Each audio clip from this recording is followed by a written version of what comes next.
We all knew how this was going to turn out, but of course, Markel Bridges would drop 24 points on us.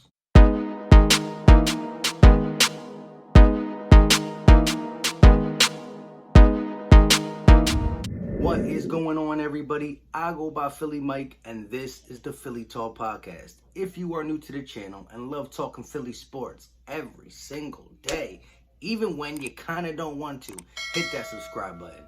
Now, if you knew the outcome of this game was not going to be good because you knew we had no Tobias, no Embiid, no Al Horford, no Jay Rich, who are we really throwing out there? Smash that like button. And oh, by the way, it helps this content and pushes it out to other Philly fans. With all that being said, do we really have anything to talk about in this game? Let's talk about it. So the Phoenix Suns come out and beat the Philadelphia 76ers 130-117 in what was kind of called a home game for the Philadelphia 76ers, and I could care less. I mean, we had every single possible starter out of the game, not including Shake Milton, but he just became a starter. I mean, even Al Horford's presence, Josh Harrison, Tobias Harris would have helped, but it's better just to keep these guys out. There's no reason to play these guys and further the bad luck of injuries for Philadelphia sports, including the Sixers this year, which has just been horrible. I mean, if I'm Brett Brown, which I don't know what he will do at all, but I will keep Joel Embiid out of these games until the playoffs. And if you play him, just play him a little bit just so he can move around and get back to, some type of game shape. I don't know. But there's no way you can allow him to go out there and lose him. And same maybe with Tobias Harrison, Josh Richardson,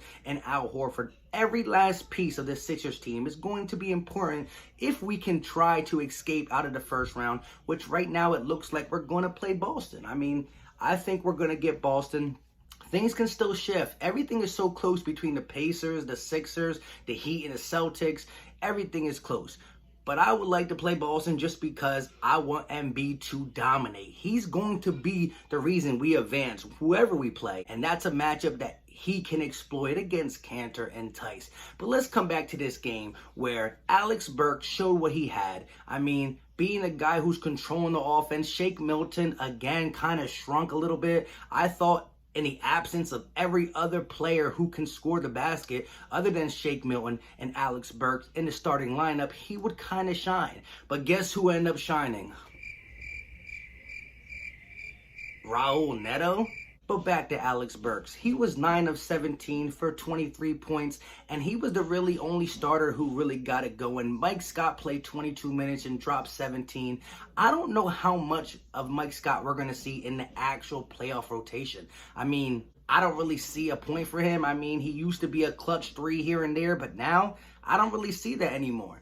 This game had nothing to do with what the Sixers are going to do in the playoffs, but I wanted to see guys like Shake Milton maybe get a groove and get something going. Furkan Korkmaz, maybe Matisse Thybulle to get some of these catch and shoot threes on the wing to go in to build their confidence up so that they could be key in certain situations down the stretch. But Furkan really didn't do much. Matisse, again, solid defense, but a real poor and shy offensive outing. And same with Shake Milton. He was 4 of 12, 8 points. We need more out of Shake Milton. Again, he's a G League guy who just came up, but he's shown flashes and then he goes away. I don't understand that. Now, I really don't want to talk about the career high, Raul Neto, 22 points, and he did shoot a lot, but hey, 22 points off the bench shouldn't happen. He shouldn't be playing. I think the Phoenix Suns kind of felt sorry for him and just let him go a little bit. But back to how I opened this. Markel Bridges, 24 points, 8 of 10 shooting, 5 of 5 from the free throw line, and 3 of 5 from the three-point line. Like, come on. A +7 in the plus minus for people who like that. Markel Bridges, a guy who should be on the Philadelphia 76ers bench to come in with Alex Burks, Glenn Robinson, Furkan Korkmaz, but no, we got Zhaire Smith, who didn't even get invited to the bubble. That was the biggest thing to me. 48 minutes of watching him get subbed in and score some buckets. Go back out, come back in, score some more buckets. I don't know. Again, when you look at that whole draft, what we could have had for Fultz and what we could have had in Bridges, I just do not know. This game reminded me of when the process just started. That's pretty much what it is. No Joel Embiid, no Ben Simmons. You don't even have your high-paid role players in Al Horford and Tobias Harris. You just had nothing out there. But again, they're rocking a Sixers jersey. There's really nothing else to do, so we might well watch. Of course, on side of Bridges, 24 points, Dario Saric had to drop 18 real quick on us, and Devin Booker dropped 35, which is kind of surprising. I thought he would easily be able to go for 40 plus on this team. I do want to give props to a certain Sixer, Kyle O'Quinn. He was dishing the ball. Like, he was really dishing the ball. Hasn't got to play minutes because Norvel Pelle took any minutes that he would get. And they gave him to Norvel Pelle because of Norvel Pelle's defense. You don't need big scoring when you got Joel Embiid and or Al Horford there. But Kyle O'Quinn, 11 assists, 10 rebounds, 9 points. 1 point away from a triple-double. Like, this game doesn't matter. Neto, stop shooting threes and stop shooting. Give the ball to Kyle O'Quinn. Let him get his triple-double. He deserved it. For a big part of this game, the Sixers were keeping up with the hot, undefeated Phoenix Suns, but I knew it wasn't going to be able to last. I mean, Korkmaz just really trying to catch and shoot like he's JJ Redick. He's not JJ Redick. So Korkmaz's usage is going to have to change. The way we use him in the playoffs is going to have to be different because it's not working that way. When we get to playoff basketball and we're playing Josh Richardson, Tobias Harris, Al Horford, and Joel Embiid, we're going to need to utilize Furkan differently. And if his shot's not falling, just get him out the game. I saw Glenn Robinson come in and drop 15 points in this game, which was pretty good. Him coming back off his injury could be a key guy in the second rotation. Alex Burke, whether they put him in their starting lineup or not, is going to be key as our pick and roll guard who can score the ball at will. Shake Milton probably stays in the lineup as the starting point guard, but like I said, he's shrinking. I'm still a Shake guy. I'm not going to get off it, but I need to see him more aggressive.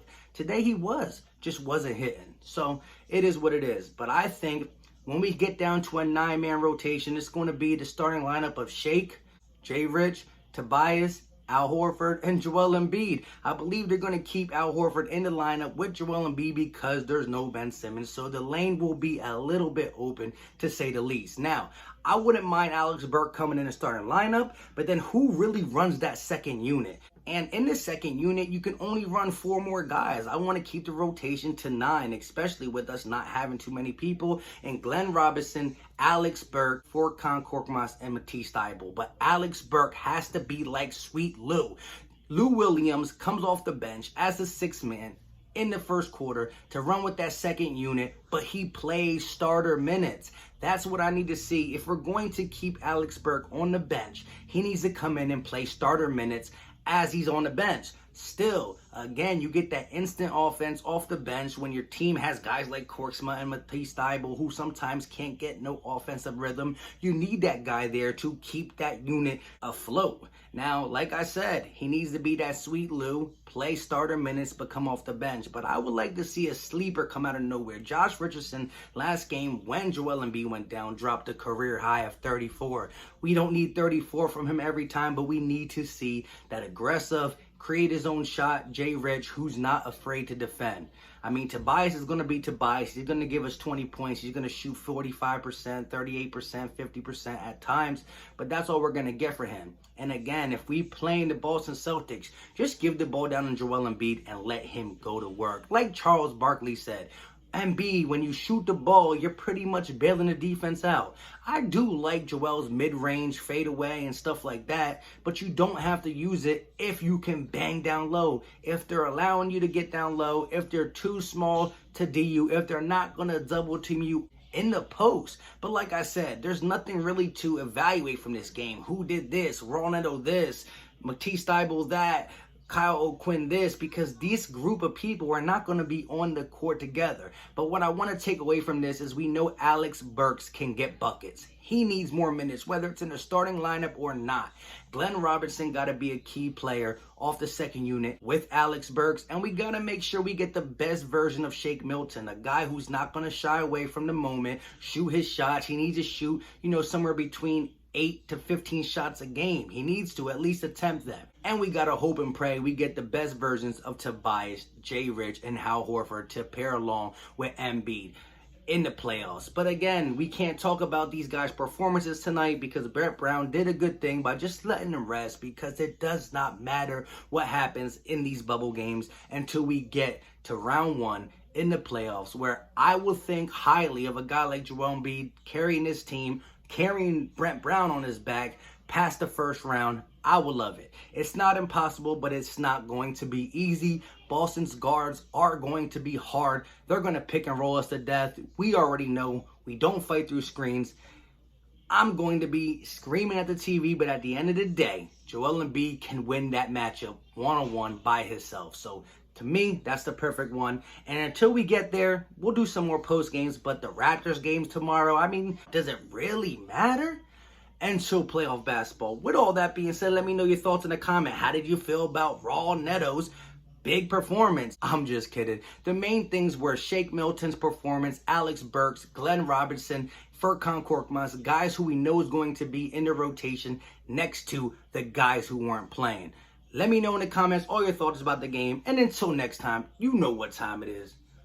We out.